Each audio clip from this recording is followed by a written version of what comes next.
We will not copyright or trademark that. We do not have the rights to this at all. Please do not sue us. Thank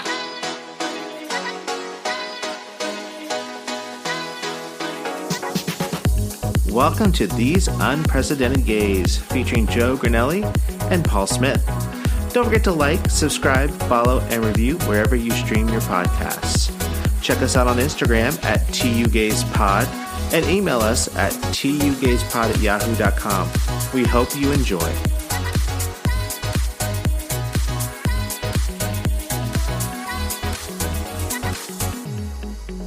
See, it did it! It's still going. Why is the metronome still going? Okay. We were wondering how we should start this week, but I guess and then we were talking about, well, is it going to give us the clicks? And then Andy said he can't change the clicks, but the clicks just changed. I think there's ghosts. Exactly. Ghosts in the room. We are not alone. Oh my God. But it's after, it's like Thanksgiving ghosts? Like pilgrims? Is that like, didn't they like rape and pillage? They did, but I like. But they have great cornbread. And let's be real; those hats were everything. Come on. Yeah. So you want to wear one? I do actually. Do you have one? No. Oh, that sounds like a kink. I think we could make one out of construction paper. I know where that is at the aisle at Michael's. It's next to the felt. DIY. Yeah. Well, because I needed a felt, like a piece of felt. Like for what? So I use that sounds like a kink. Trust me, it's not. When I go on bike rides, I use my watch to like change through like my music or whatever. But like wrapping it around the handlebars, I don't want it to like break. So I have a little like, I don't know what this is called. It's like a little piece of plastic, and then I put felt. I hot glued felt on it, so like it's a softer landing for my watch. Welcome to this week's episode of These Unprecedented Gays. Oh my God, I feel like I just like mumble that when I say it. These Unprecedented Gays. You were enunciation station right there. Okay, yeah. These Unprecedented Gays. That just sounds wrong. I am Paul. And I am Joe. And welcome. So Joe, how was your week? You know, I love how you love... I haven't done that in a while. I love how you love how I'm doing. I didn't miss it. Audible no. Gasp. I'm like, the fans, they can't see us. What is that called? My mouth dropped to the floor, everybody. Not for that. What is it? What did I do this week? Let me see. Oh, my plant died. The cash money plant? No. Oh. Monet tray is safe with Nick. Okay. Which is like good because he's a financial advisor. So like, if it was dying in his presence, like maybe don't work with him. Right. Okay. But Aretha Palm died. Oh. Yeah. My parents got her for me and she molded. Oh. I don't know what happened. How long have you had it? Like 2 or 3 weeks. Yeah, it's gonna do that. Like when you get But no, I tried to like maneuver it and then I pulled it and it just like disembodied. Like, right. So she was she watered? Oh yeah, she was. Yeah. No, I have an app that tells me. I'm going to give everyone, and I probably told them this last year too, around Christmas time, but a little tip for everyone when you get wreaths from like Costco or something, especially like the pine needle ones for your doors, like put them in a water bath for like 24 hours in your bathtub. So they'll soak up water so they'll last longer. Huh. Just a little tip there. And don't get an Aretha Palm and think you can take care of it. There you go. So that was a sad day for me. I also keep getting a lot of like rewards points at work. Like I think I talked about that, right? Yeah. Where like you get points and then like and you bought a Theragun. So I got a Theragun, right? And then I got more rewards points and I got a set of adjustable dumbbells and I was like, okay, this is cool. And a workbench, like a workout bench. Ooh. And then I got more and I was like, I can't buy any more. Look at you. You're starting your own gym. But then I was like, oh, I'll get an espresso. Did you get an espresso? I did, but it's not like... And then I thought about the fact that it might not be here for a while because of the supply chain. But we thought that about your... well, the Theragun came quick, but I ordered the like dumbbells and the bench or whatever, and that has not arrived yet. Wow. I mean, like adjustable... like It's very variable. But also... during like the height of the pandemic, adjustable dumbbells were very hard to get. Yeah. Because Andy had to go on and they were super overpriced. It was like $500 for one. Yeah. I was like, no.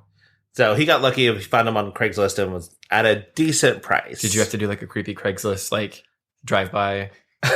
Did I ever see where it's at first? Did I ever tell you my creepy story? No, I don't think I did. Where like I posted, this was in college, and I had a laptop, and my laptop was like being fixed, so I got like a little mini laptop or whatever at Best Buy because I was like, I'll just return it when I'm done, right? Like a little Acer. Yeah. Okay. it was like this big, right? And it was like the tiny little keyboard.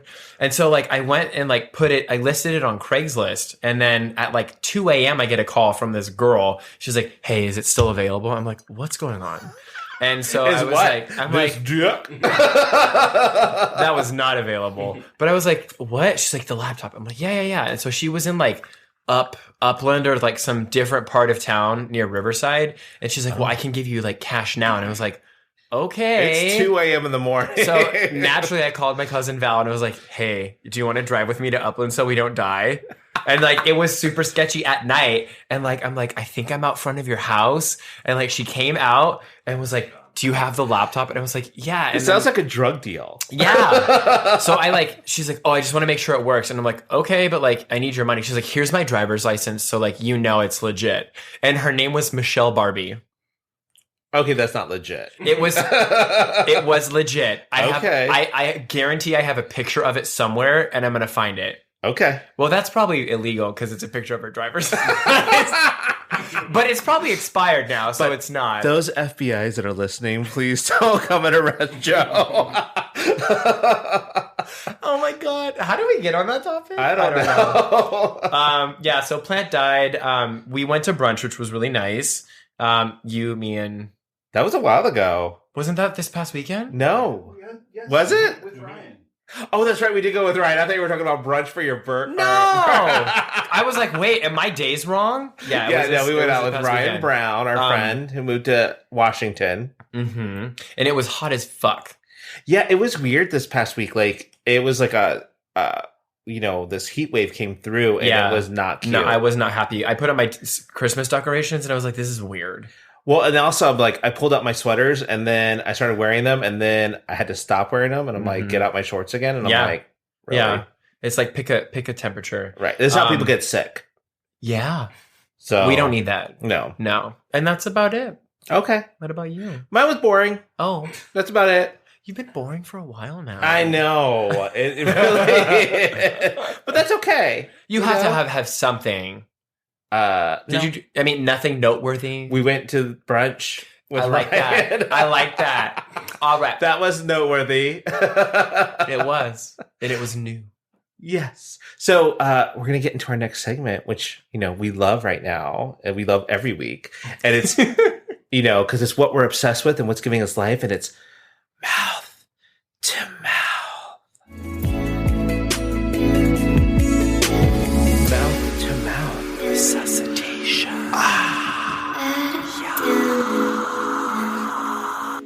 And we're going to include our special guest that's in the studio with us into this. And if everybody could say hi to Bob Lehman. He is the executive director for the San Diego Museum Council. Plus, we know him because he was a singer and the executive director for the San Diego Gay Men's Chorus for a long time. Hi, everybody. Huh? I said, hi, everybody. Hi. Come again. What'd you say?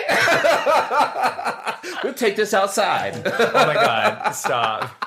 So we have to be nice to our guests, Paul. I know, right? We can't bring them on and beat them up.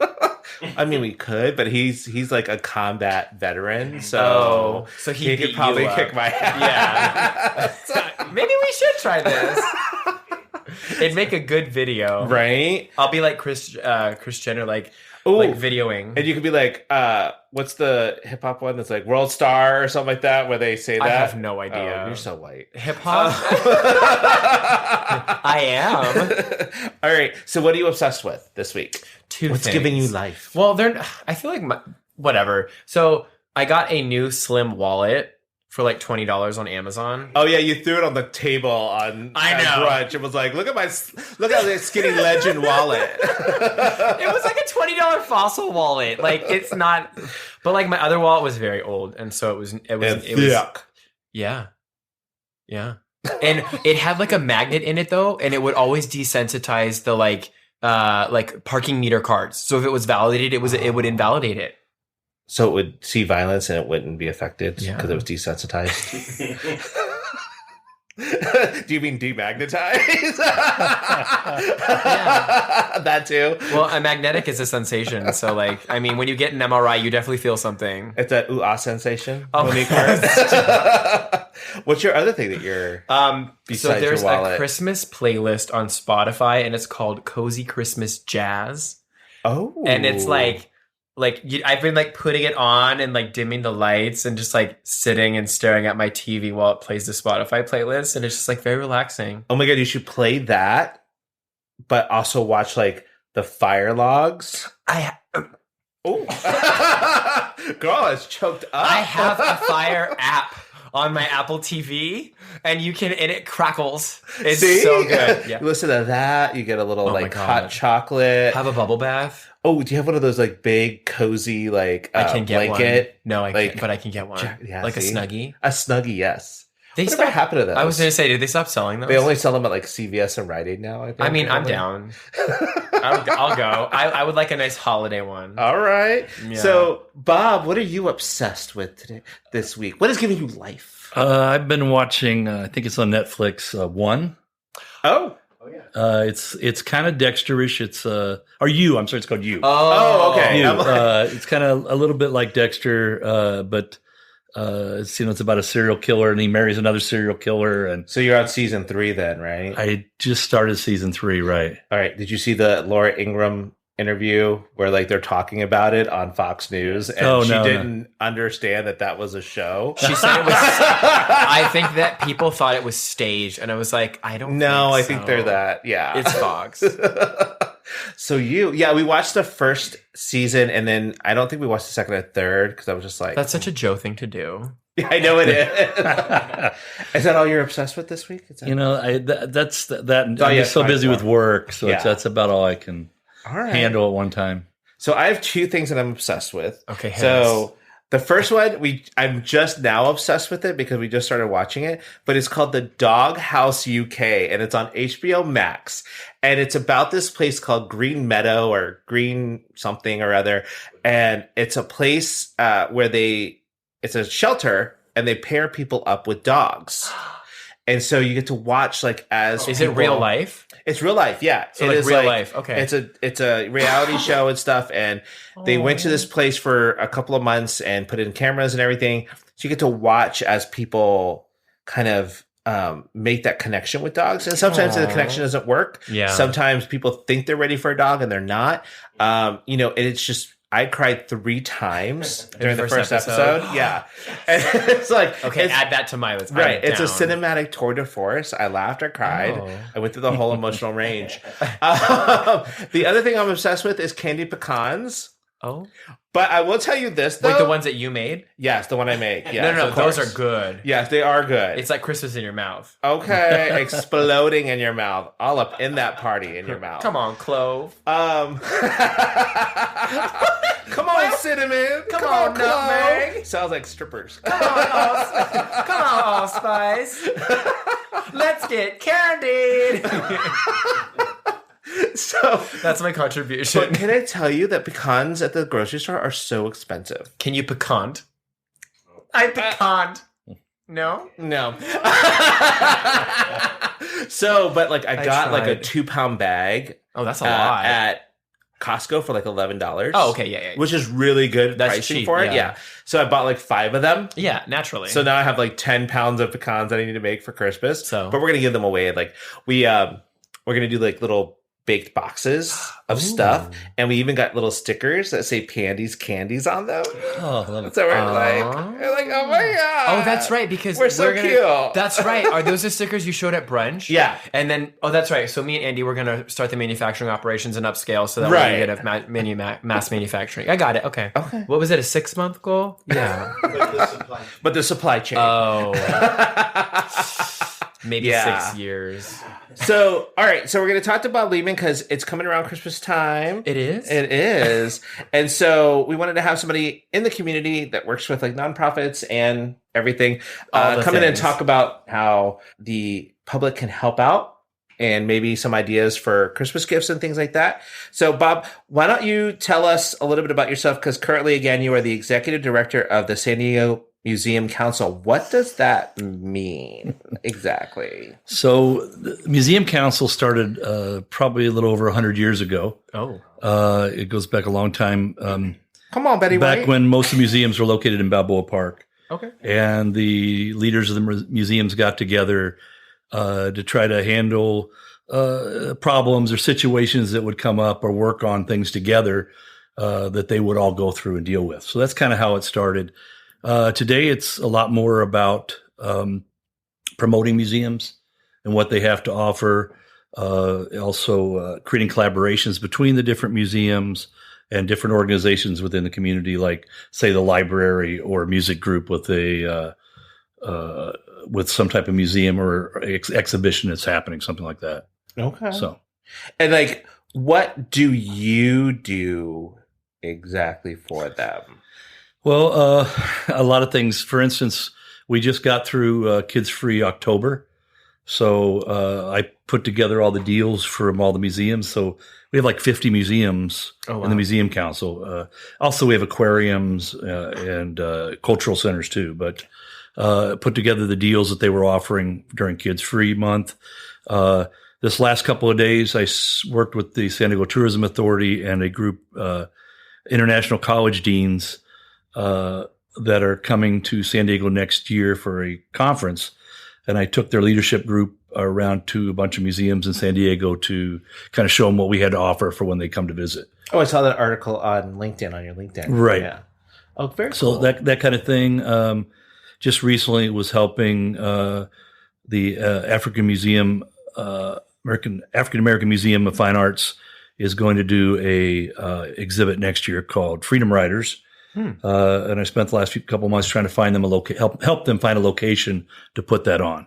Okay. And we're going to end up doing it at the Courtyard downtown San Diego next year, starting on Juneteenth. Oh, cool. So now, was the council involved in the History Museum feature on LGBTQ history? They might have been. I wasn't there yet. At that point, Right. I was on that group. I was with that group when I was still with the chorus. So I was part of that council that put that together. Okay. From that aspect of it. But they would be helping promote that type of thing. And sometimes what we do, if one group has a big exhibit at one of the museums, we might have something that is part of that at other museums at the same time, just to kind of tie it all together. Oh, wow. That sounds like a lot of planning. Yeah. And I'm like, I love the Balboa Park museums, but like my favorite is the Natural History Museum because like it's interactive, so you can touch stuff. Because I love touching stuff. Is that the science museum? But also kids touch it, so I'm also like, It's don't want fine. to touch that. Get your Purell. So wait, I have a question though. So you said over 50. Is that all in San Diego? The county. So Holy I have the whole crap. county. Really? So we go like down near Tijuana. I have the Tijuana Estuary, which is right on the border. Oh, wow. And I also have Chula Vista, the Discovery Center down in Chula Vista, which is animals and No way. rescued sea turtles, things like that. And then we go up north to Oceanside, Escondido, all the way out to Verona. Wow. East. So it's everywhere. Okay. Wow. I have to like take a look at I thought there were only museums in Balboa Park. No, there's like a museum of making music. That's in Escondido. Escondido. Really? Yeah. I still want to go to it. I haven't been to it yet, but I like kind of want to go to it. I feel like that's really cool. Over 50 places. So like, I mean, if you're in San Diego and you don't know about this, now you have 50 things to do. Right? That's crazy. Okay. Yeah, and there's something for everybody. I mean, depending, like the Museum of Making Music's a really cool space, and they bring in live music all the time. I love the Air and great Space instruments. Museum too. Which one? The Air and Space Air and Museum. Space, right? It's Air and not Aaron. Thank you, because I mumble my words. No, I thought it was no. The I Air thought and it was. Space? I thought it was some guy named Aaron. Were Like- you disappointed when you got there that there wasn't some guy named Aaron there? I was like, "Who is Aaron Space? Like, what did he do for us? Yeah. Why do you get a museum? Aaron Space? Yeah. But it's because it's about like space and like the air. Yeah. Yeah. Okay. So yeah, don't make that mistake. So a little like to be completely like transparent, like we know Bob because we sang in the chorus with him, and he was the executive director. I also know him because we went to the Art Institute together. No way. Yeah, we actually had like a math lab for like a week or so together. Wait, math? Yeah, you had to take. When I first went to the Art Institute, I thought, I'm going to go to this college to like learn some web design things. Well, it's not. It's a full college degree. Yeah, you basically do a 4-year degree in 3 years. You force it down fast, crap. but you have to take everything, and we had to take college algebra. And then take English and all the history. Like the GEs. Yeah. Oh my god. So it was fun though. I liked it. How funny. Did you pass? Yes, I'm Asian. Of course I passed. Bob, did you pass? I got an A. Okay, there you go. But it's funny because now that like when we started singing in the chorus, I was like, oh hey, I know him. Wait, so the Art Institute, is that different from when you went to culinary school? No, I was in the culinary program at the Art Institute. He was in the graphic and web design. Wow. Is that downtown? No, it was over Mission Valley. They had but they're no longer around. Oh no. Yeah. So what happened? Like basically right before COVID. Well, so they were bought out by Goldman Sachs, and then what happened is the funding. So a lot of people who went to those schools were military. Mm-hmm. So after the Gulf War, that was the one I was in. After the war in Iraq. When they came back, they all got to go to school for free. So these schools were just bringing in the bucks and putting, education. So as that started to slow down, the schools weren't quite as financially as successful. So certain areas they closed. The Art Institute still exists, just not here in San Diego. Oh, so I mean, your degree isn't like invalid though, right? No, okay. No. But it's funny because a lot of people would come off, especially because we're a Navy town, people would come off the ships and they're like, oh, I'm going to go to school for free. Yeah. And they're like, oh, I worked in the kitchen or mess hall on the ship, so I'm just going to go in the culinary program. And I'm like, no, this really isn't for you if that's what you think it's going to be like. We're not opening up cans of stuff here. Like you actually have to cook. It's true though, because they would come in and they'd last like a week. Really? And it'd be like, okay. That's crazy. It was a 3-year or a 4-year. If you wanted the like I just got my my associates. Yeah, mine's a bachelor, so it was. But still, that's a compressed in 3 years. Yeah, I was working full time at the same time too, so you had to go, nights and days, and I was working for the course, and they knew I was doing it. So, but it was still a lot of night classes. Oh my god, I don't know how people go to school full time or work full time and go to school after. Yeah, like. Dedication. So like props to everyone. It was for me. It was to go at that age and be around those young people. For me, I had a lot of fun, and it was competing for me. Okay. I love competing. There you go.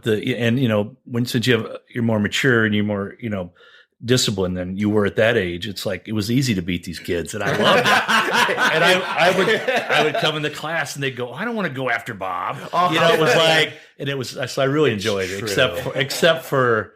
Like when teachers would leave the room, since I was one of the older people there, older than a lot of my teachers, of course, and they'd be like, I have to leave the room. Bob, will you watch everything? I'm like, Woody, don't say that. Now you're like the substitute teacher. So, it's true, though, because like I was one of the older people in the culinary, so like everybody's like 20-something around me. Wow. And I'm just like, these damn kids. And I had to be like, hey, we're going to clean now. I need to come up with the dishwasher. I don't know how you do it. Like, I think about kids these days, and I'm like, I'm just gonna go on an island and like, you guys, like, I'm happy for you, ticking, talking, and bye. No thanks. So, Bob, tell us a little bit about your background, because, like I said, you're a U.S. combat veteran. Is that correct? In the Marines. Yeah, I was. So when I got out of high school, I started to go to college, and I hated it, and so. I joined the Marine Corps to get away from. I'm sure part of it was because I was gay and I wanted to get out of town, but I didn't really know that at the time. But so I joined the Marine Corps, went to boot camp out at Parris Island on the East Coast, and then got transferred to Camp Pendleton here in San Diego. When I got out of the Marine Corps, my last tour of duty was as a Marine Corps recruiter in Chicago. Sorry, you said duty. Oh. Sorry, I'm a 12-year-old boy. It's because I warned you before this started. It's because you were around a lot of kids in culinary school. They rubbed off. There you go. Yeah, the kids were the bad ones. So I got out as a recruiter in Chicago, and I went to actually work for a bank. But my goal was to come back to San Diego because I had already fallen in love with San Diego because I was out here from almost the entire time I was in the Marines, except when I was in combat or out on ships. And so finally worked my way back to San Diego, and just a little bit after I got out of the Marine Corps, and then I kind of got involved with nonprofits because of gays in the military. So some people came to me from the community and said, could you start a gay veterans group here in San Diego to help fight Don't Ask, Don't Tell? And so I said yes, not knowing what I was getting into. By the time, I think we had bought Bourbon Street. Okay. Yeah, because you used to own a gay bar over in University Heights, right? Called Bourbon Street. It was cute little. It was not little. I mean, it was huge, but it was a cute bar. When did it not? I'm guessing it closed. So we sold it. I want to say around 2000. Because now it's Parks and Rec. It got bought by somebody else. We sold it to somebody else, and then it became basically a straight bar, Parks and Rec. I don't know what year that was. I don't think I was here when that was. So. No. Okay. So. But I got involved with Don't Ask, Don't Tell and fighting that. So that was my first venture into nonprofits, and I kind of fell in love with it because it's, I made money in the corporate world and I liked it, but I didn't enjoy it. So even though I kept the whole time I was owning Bourbon Street, I was still working for the bank, and I did that for many years. And then my husband and I got involved with the props to fight to to offer marriage for gays. Yeah, it's like Prop 8 and Prop 22. So we were involved with that. And then I left San Diego to go back after we sold Bourbon Street, left San Diego to try to go back to Chicago because I'm from Indiana, but we wanted to live back there, but didn't last long. Came right back, and that's when I joined the chorus. Oh, okay. And joined to be a singer. I did not want to get involved because I'd been so involved in San Diego things before that when I owned Bourbon Street with the veterans and politics when I was ready to take a break. But Bobby Thompson, who passed away, I think in 2020, had got me to join the chorus, and very quickly went from a singer to being the membership director. And then next thing you know, I was the executive director, I think starting in 2012, into 2012. Wow. So yeah, that was a long time because it was basically up until about, you were there for like 7 years as executive director. Okay. Right. Yeah. So I left in 2018, 2019, somewhere around there. My father, who was living in Florida at the time, he was getting older and having some health issues. So I was the only kid in my family who could really take the time to leave their job. I mean, nobody else could. So I went there and lived there with him for a while, and then got him to move back to Indiana where the rest of the family was. And meanwhile, in Indiana, I started working at a live theater called the Phoenix Theater Cultural Center, and it was similar to Diversionary, a little bit larger. It was a much larger theater, but size queen. But we did plays that mattered, and not just live shows. They were about issue plays. Huh. And then I would have come back to San Diego probably a year ago, but COVID hit, and there was just nothing to come back to. More things were open in Indiana than things that were open here, and there were no jobs to come back to because nobody was open.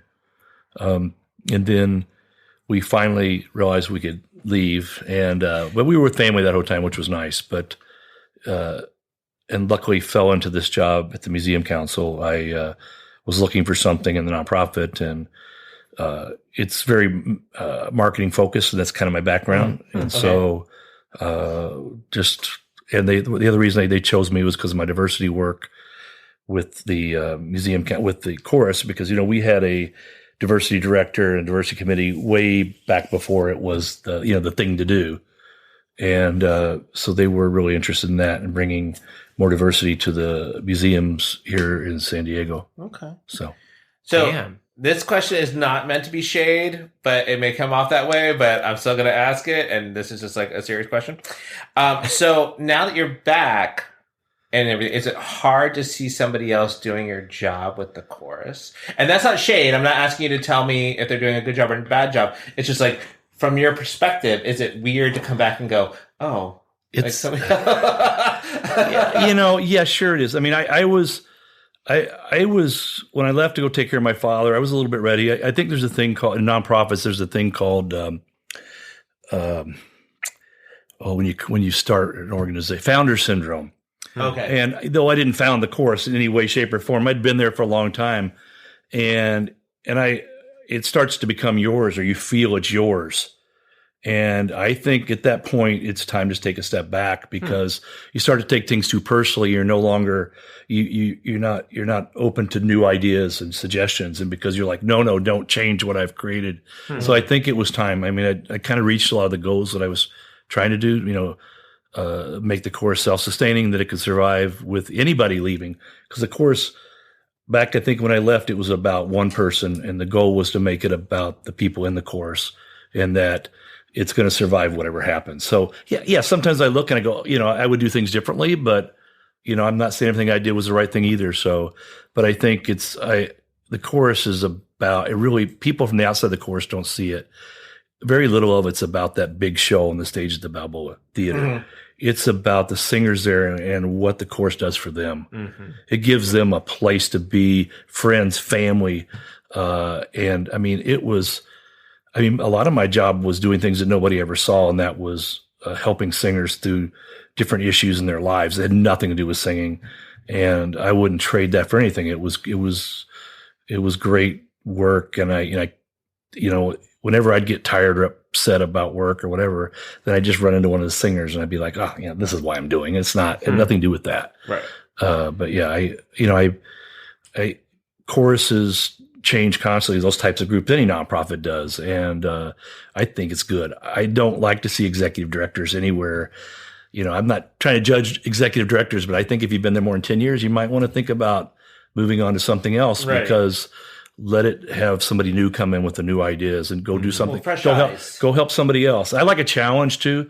When I joined the chorus, and not to talk about the people that were there before me, it needed help. Right. And so that's what I love to do. And that's the same, and I'll say it about the Museum Council, because it just went through COVID and a lot of change. It needed help. Right. And so that's when I like to come in. It's probably the Marine in me. I want to come in and, help make it better. So did I use that right? Yeah, that's right. Okay. Hoorah. I don't know anything about Army, Marines, I know. Coast Guard. So did you know this? No. Something, a little background. 100% nope. He is the first openly gay veteran to serve on a U.S. Congressional Military Advisory Board. That's huge. And he co-founded the Stonewall Citizens Patrol in 2006. That's probably about right. I don't remember what year it was. Okay. And he has been I know, right? I'm just shooting him off, but he's done a lot of things. I know. It's amazing. They listened to his background, yeah. And he also has been honored with a Bob Lehman Day by 2 different San Diego mayors. Now, this one got me. Do you have the same day, or is it 2 different days? It was 2 different days. Is it like a weekend? Wait, were we there? Didn't they? I feel like that was that while you were in the chorus? Yeah, at least one of them was. 2016. Well, maybe. Yeah, I don't know if they both 2016 were. 2016 was a huge year for you. Like, you got a lot of accolades and stuff that year. Well, yeah, it all revolved around the incident that happened with the San Diego Padres. Right. And oh yeah. It was, so just how we handled that, I think, is, it ended up instead of turning it into something that was about complaining and dealing, it was about bringing people together. But that's what the chorus was. Right. And so for me, it was kind of easy, because that's what I do, is bring people together. So I saw it as an opportunity to help both, our community and also, Major League Baseball. Right. To take that next step. And luckily at the time, the CEO of the Padres was totally on board with that, and he got it. I mean, he understood it. Mike D was his name. And it was a really good thing. And we were able to help out Pride too, which Pride didn't, at that point, Pride's baseball collaborations, when they had their, it was out at the park and everything, it wasn't officially recognized. It was just like, any other group would come in. Now but it wasn't Padres.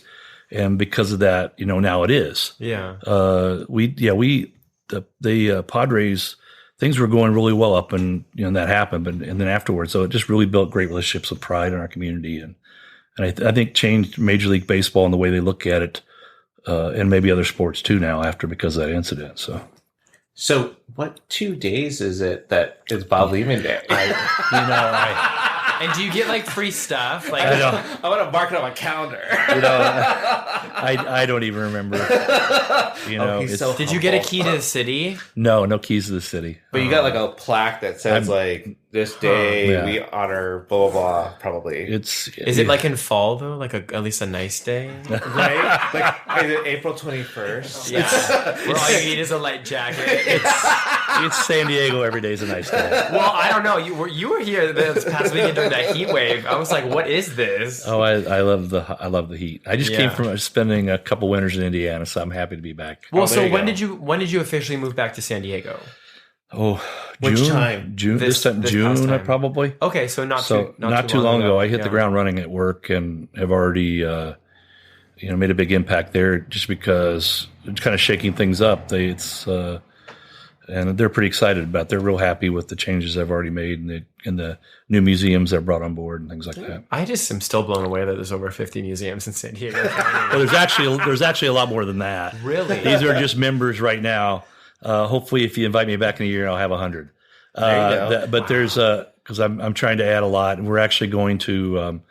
I've been talking with some officials down in Tijuana to bring some of their museums into the council also. Oh, really? So now that the border's reopened. So now, what are your goals for the museum council, and how do you measure your success? How do you quantify that? Well, a couple. One is I want to grow it, and I've added like 4 or 5 just since I've been here in June, and more diverse museums. Like added the African American Museum of Fine Arts. I'm going to be meeting next week with the Women's Museum.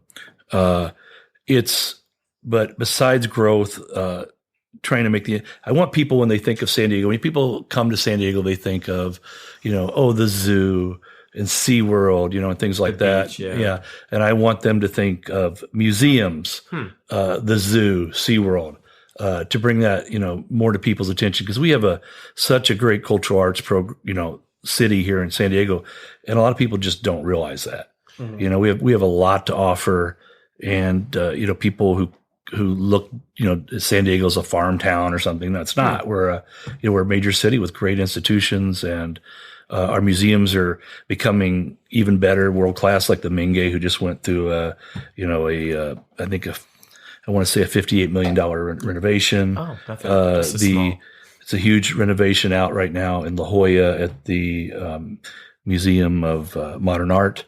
Mm-hmm. So it's never been better for museums. They're really starting to grow and get their game. We have a MoMA. Well, we're getting ready to have a Comic-Con museum, which is going to open in just a week or so. Oh yeah, Thanksgiving Comic-Con that's happening here in San Diego. Yeah. I think it's crazy and cool because it's like what you're saying about like bringing museums to the forefront. I think a lot of individuals now after COVID are realizing like, wow, there's so much more out there, and like even our own city, right? So like through COVID, like how are you kind of navigating like getting people to want to go now that people can, and like now that the holidays are approaching, like are you kind of like incentivizing individuals and being like, hey, like look what we have to offer? Like how are you So we do big programs like we just did Kids Free in February. We have Museum Month where all the museums in San Diego are half price. Oh. So we don't just market that to people in San Diego, but we market them to people all over the country to kind of get them to come here during those months. So part of it's a tourism effort. During the holidays, we set up, we try to push the museum stores as a place to get gifts. It's a museum store Sunday, the Sunday after Thanksgiving. There's really cool stuff in some of the museums. Yeah, they really are. And they many of them you can go in and buy things. So you don't have to worry about them sitting out on a ship somewhere. Supply chain. Okay, there you go. Perfect Christmas gift idea. If you live in San Diego, you don't have to worry because it's already here. There you go. But if you have to ship it somewhere, then maybe it's supply But we chain. have online stores, and then another great gift is museum gift membership. So you can give somebody a membership so they can go year round, or you could give like a Balboa Park Explorer pass. or they could go to all the Balboa Park museums or something like that. So I like one year, me and Andy got zoo tickets, like a zoo membership for a year from friends of ours, and that was like one of the best things we've ever gotten. Oh, like a pass or whatever? Yeah, we just got a membership each for a year, and we would just walk down to the zoo and hang out there for like an hour or two, and then come back home, and we're like, "Yo, this is great." But it's also like there are so many, just even Balboa Park. There's so many great like museums and stuff. How many are in Balboa Park? 17. And they have the atrium. I thought there were like 3. No, where are the other 14? There's 17 museums and cultural institutions in the park. So. In that, wow. Yes. So the parks, I need to get out more. Yeah. And that's not even counting like the little like national village that they have there. No, like those all have like their own little things. Well, you have there was is a Museum of Man back. It's now called the Museum of Us. They changed in 2020 to be more inclusive. Okay. Because I think I saw a death exhibit there. Or maybe it was torture. Yeah, they used to be torture. Right now they have cannibalism. Yeah. They just opened a really light topics. They just really opened a really great one now called Hostile Terrain 94. Oh. And it's about the politics behind the border and how they and both sides, because they have a display talking about the history of how both right and the left have addressed the issue, and neither one has got a great record. But how they've forced people to try to it's almost like a military operation, but force people to cross the border in a more dangerous area. Mm-hmm. And it's focused on Arizona's border. And what the artist was trying to convey was he was given a spreadsheet of the people who had died and how they died trying to cross the border, 3,000 people or 3,200 people. Wow. And so what he did was create a map and then basically toe tags that you can go in and fill out a toe tag for somebody who died, what they died from, and then pin it to this map. So it's kind of interactive. And it's once you start to go up, you need to read those or create the toe tag yourself. It really hits you. So, I liked a lot promote the fun of going to museums, but a lot of it's about experiencing things and learning things. But getting a membership. If you get a membership to the museums, you get all kinds of special benefits. You get discounts at their stores. You get to go to special programming, or get things that are free programming that other people may have to pay for. It's great for date nights. It's great for kids. I was just going to say that's a great, just to see and experience new things. Cause you're not only going and seeing something new, but you're enriching your life and getting cultured. And also it's not just we're talking about San Diego, but it's not just San Diego. You can go do this in whatever town you're in right now. And the City Pass, which is available at all cities. Not all cities, but most of the large ones. Not just New York. Right, exactly. But it is a great idea, and they're really great gifts. And because of the supply chain, you can't get an Apple Watch or something right now. So I did. Oh. I know. At North Park Target, go on a Tuesday. So San Diego usually has December nights. Yeah, I was going to ask. Okay. So this year, December night's going to be a drive-through. Oh, drive-by. Yes. Okay. Oh, no, not a drive-by, Paul. Drive-through. They're going to focus on the food vendors and things like that. They're taking I focus on the food vendors all the time. Yeah, they're how are they going to? They're taking one more year to just kind of play it safe. I think they weren't ready. It takes so much time to put it together. To get the organizations that are going to perform, the booths and everything. So I think they couldn't make the decision back in, February or March when they needed to do that because they didn't know how COVID was going to be. How long does it take to plan that? It's a really long, with the chorus, we found out months before when we were going to perform because you have to be prepared for it. Wow. Food vendors, how many they need, they bring in rides, the marketing behind it. The security, all that has to deal. So they just weren't ready at that point to say yes. You can't, even though they could today go, oh yeah, we could do it. It's too late. They wouldn't have the time to put it together and do it right. So what's it going to look like this year? So just a drive through? That's what I've been told. I'm sure they'll start getting out more information. Okay. The museums will all still be open, but it'll just be different. This year it'll be one thing. Last year they didn't do anything, right? Right. Last year's, from my understanding, I wasn't here, but my understanding didn't have anything last year. But hey, the food. So if you can drive through and get some food, I'm all for it. I love fair food. Get those mini donuts. Get the mini donuts. Get your turkey leg. Yeah. But the problem is I love the ones from the International Village because that was kind of a cool thing to do was to like walk through there in every little house and eat all and the get food. something from each one. So yeah, maybe they'll have their own separate event, things like that. Are they just going to throw the food at you? Right. Like, that's very Greek, Opa. You want a kebab? Here. All right. So I want to circle back because I saw something on your LinkedIn that was so cool, and I did not realize this, but you met Ed Asner, and he was like a huge ally in helping repeal Don't Ask, Don't Tell. Is that correct? Yeah. So what happened was that year before that was called like the Gay, Lesbian, Bisexual Veterans of America. That's what they called the Gay Veteran. It was a national organization, and that year we were changing our name to be more inclusive, and we became the American Veterans for Equal Rights. And they wanted to hold a convention, so San Diego volunteered to do it.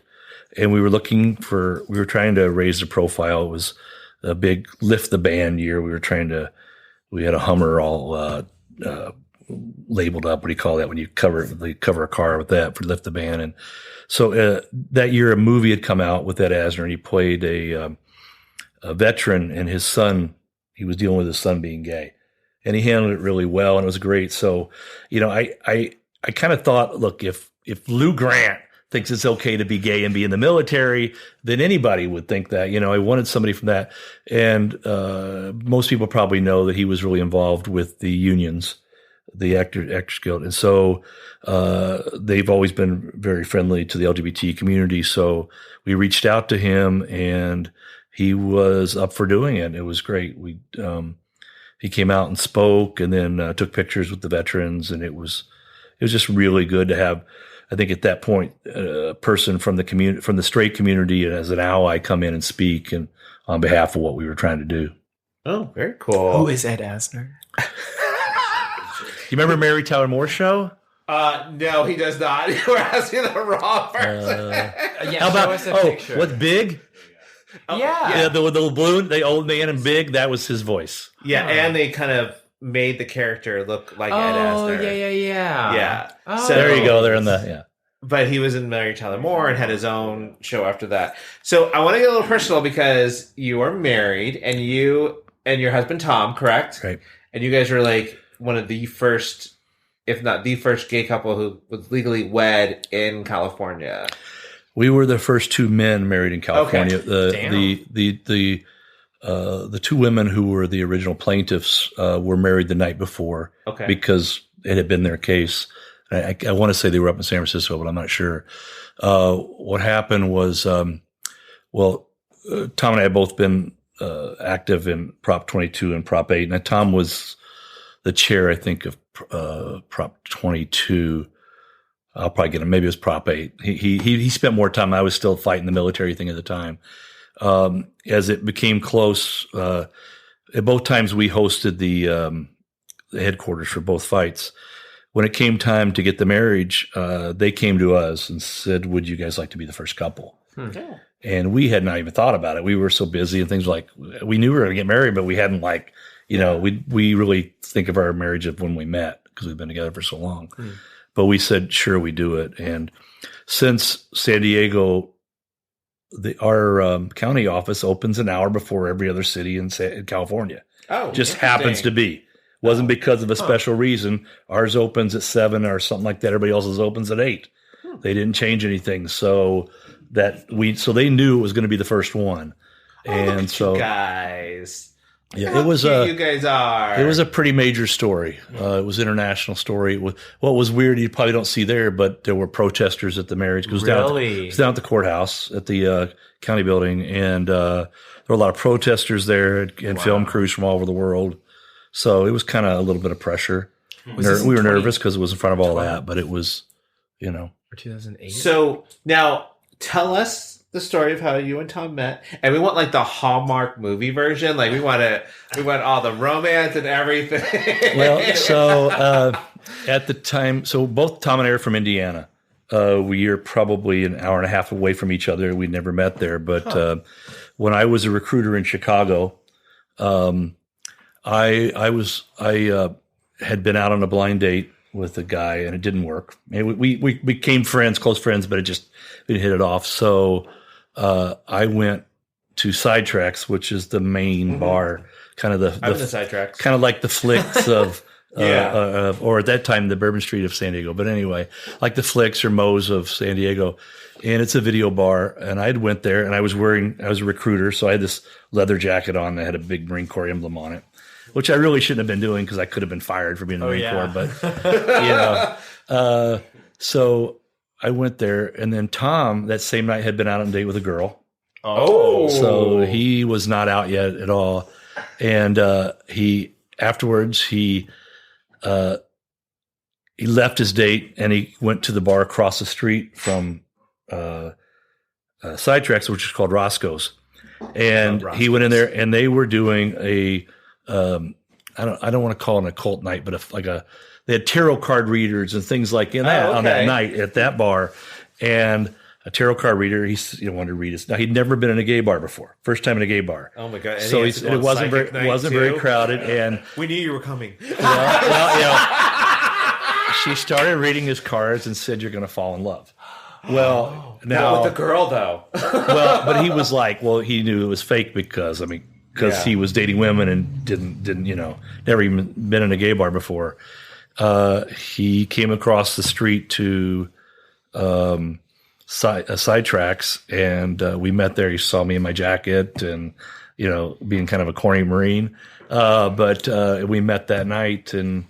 We went home together, and what was kind of sweet when he left, I was working 12 hours as a recruiter. You work very long hours. You work 28 days a month, 12 hours a day. Holy and you get your quota. Once you get your quota, then you help your office get their quota. Anyway, so you're really tired when you get home. And so we came home, and I eventually fell asleep. I woke up and he was gone. Now, this was back before people had cell phones and all that kind of stuff. So I was like, that was his first time ever in a gay bar. How am I ever going to find this guy? Right. So I woke up, I think, like at 4 a.m. And since I had that blind date earlier that evening and some friends over, there were some paper plates because I was a Marine. It wasn't going to be a fancy party. It was paper plates and stuff. And he had written his phone number on a paper plate that said Tom. God. I called him right then at 4 a.m. And he was like, what the hell did I do giving this guy my number? Because he'd never been in a gay bar before.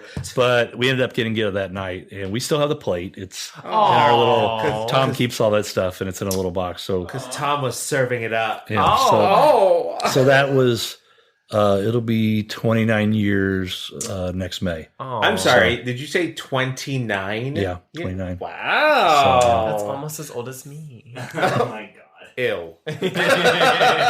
You child. I know. Yeah, I fit in with your culinary school friends. All right. So we're getting close to the end of the episode. So can you give people ways, give us some information about where they can find socially on the medias, on the soch, about San Diego museums. San Diego Museumcouncil.org is our website. And for our Facebook pages, and I think it's the same. Instagram is Go Museums. It'll come up like that. But if you just Google for it, our social media is really big. We focus a lot on what's happening at the different museums at any time. We're getting ready to go into push hard for to help the museums get their stores going for the holidays. Museums have really suffered during COVID. Mm-hmm. They're coming back. And attendance is way up. Thanks to, tourism's really good here in San Diego. It's doing really well, better than most states. So it's really helping. But so right now we're helping them push through that so they can get through this year and bring in some extra income. And then next year in February, we'll be doing Museum Month, which is a huge program. It's one of the biggest ones in the country for doing half price museums for everybody. Oh, awesome. And anywhere our listeners are, you can go and you can look up museum information for your local town. And please just get out there and go. Or just come to San Diego. Or just come to San Diego and give us your money. We're good with that. But help out the arts. They need it, especially the arts. But and also a lot of these stores are very cool. They have great toys for kids. For kids, yep. Yep. If they're into dinosaurs, adults. it's a great place to get. I need to get stuff for my nephew. So, what is your nephew into? Dinosaurs? Everything. Dolls? I don't He's- judge here. He will be 3, and it's funny. I was talking to my mom today. I was like, do I have to get like age appropriate toys? And my mom was like, yeah. All right. So before we go, Bob, we're gonna have to give you the rapid fire questions. Are you ready? I'm ready. All right. So just blurt out with the first thing that you think of. Okay. So, which reindeer do you think you are? Oh, Rudolph. oh, And why? I'm a leader. Okay. What about you, Joe? I don't even know the names of the other ones. I know there's that Dasher and Prancer, Dancer. Dancer and Vixen, Donner and Cupid, Donner and Comet, and Vixen. Yeah, I am Randolph. Who are you? I'm Vixen, bitch. All right. So, favorite thing about the holidays? Wow. The music for me. I love Christmas music. Because, we talked about this on the last episode, and, Kelly Clarkson has a new album out, and it's really good. It's already on in my car. Sirius is already on the holiday channel. Okay. Couldn't wait. He's serious about it.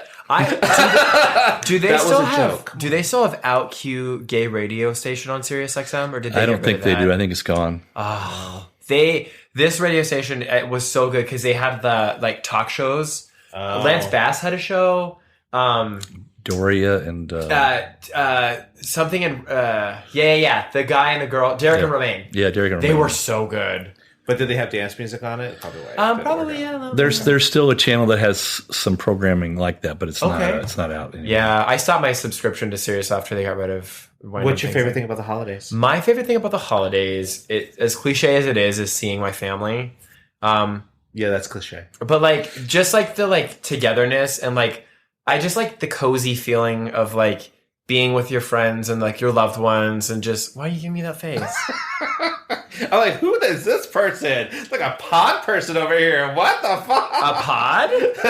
Have you never watched Invasion of the Body Snatchers? No. Watch the original. It's much better. I was like a podcast person. Oh, I know. Yeah. No, like that. But also the candles from Bath and Body Works. Oh, God. So for me, it's the food. It's always the food. It always comes back to the food. Your candied pecans. Yes, exactly. That you're giving you life that you make. Well, that goes into my... I give myself life. Candied pecan could be my drag name. Oh. And speaking of that, Bob, what would your drag name be? Oh, boy. I just don't know. I've heard people say it's your first dog in the street you lived on when you Lord. recruited, and it was that would make it Mitzi Silver Creek. So, But that's cute. Actually, it's not that bad. I was thinking because you work for nonprofits, it'd be Anita Donation. There you go. When I played softball when I played softball in Chicago, they wanted to put on the back of all our jerseys it had to be some kind of celebrity's name, and I think they wanted to put Reba on mine because I like country music. But I let them do it. They put love country Bobo music instead. too. So She had really good plastic surgery. Have you listened to so you like country music, you like Christmas music, so listen to the Pistol Annie's Christmas album. It's really good. I haven't heard it yet. So. It's really good. So we do our drag name all the time. I was like, which one? We have 3,800. I know. All right. Well, thank you, Bob, for being on our show. We really appreciate it. You coming out and talking about, San Diego museums. Well, thank you all so much for sharing all this. It's great. I'm about to get him. I'm honestly like going to go and get the and check out like what's it called? Not the sponsorship. Explorer. No, just like the membership, like because that is so cool. I didn't. There's so many museums here. When I worked at the hotel, they actually had us out, like all the concierges from the area. They had us out there and gave us like a whole tour of Balboa Park, fed us lunch and stuff. It was great. It's also a beautiful area. Balboa Park. And they gave us like a free membership to the museums. I'm like, okay. But also like 17 museums in Balboa Park. But also, some of them don't charge. Yeah, a lot of them are free or pay as you will. And if you haven't been to the Mingay yet, since it had the renovation, it's out of this world. And speaking of food, they just opened their restaurant today. Oh, and they're going to do Wake? Mingay, Okay. which is kind of I think the word means something like arts and crafts. That's kind of what it is, but it's international arts and crafts, and so the food is going to be different ethnic food every 2 weeks. They're going to change the menu. So, but it's cool. and the museum itself is a piece of art. So if you haven't seen it, well, okay then. I know I have to like first floor is free leave too, my apartment, which is a big part of nice. it. So you can walk in and see most of it for free. Even if it isn't free, like support local, right? Yeah, exactly. Shop local, everyone. Shop don't, or no, adopt don't shop. I do that every time. That's different. The opposite way. Adopt a dog, don't shop for one. Right. All right, everyone. Well, thank you and have a great week. Special thanks to Andrew Smith and Nick Stone for producing the show. If you like us, please follow us at tugayspod on Instagram and visit us online at tugayspod.com. You can find us anywhere you can stream podcasts. Don't forget to like, subscribe, and let us know topics you'd like to hear. And always remember, stay safe, stay classy, stay sassy, and always stay a little bit trashy. See you next week.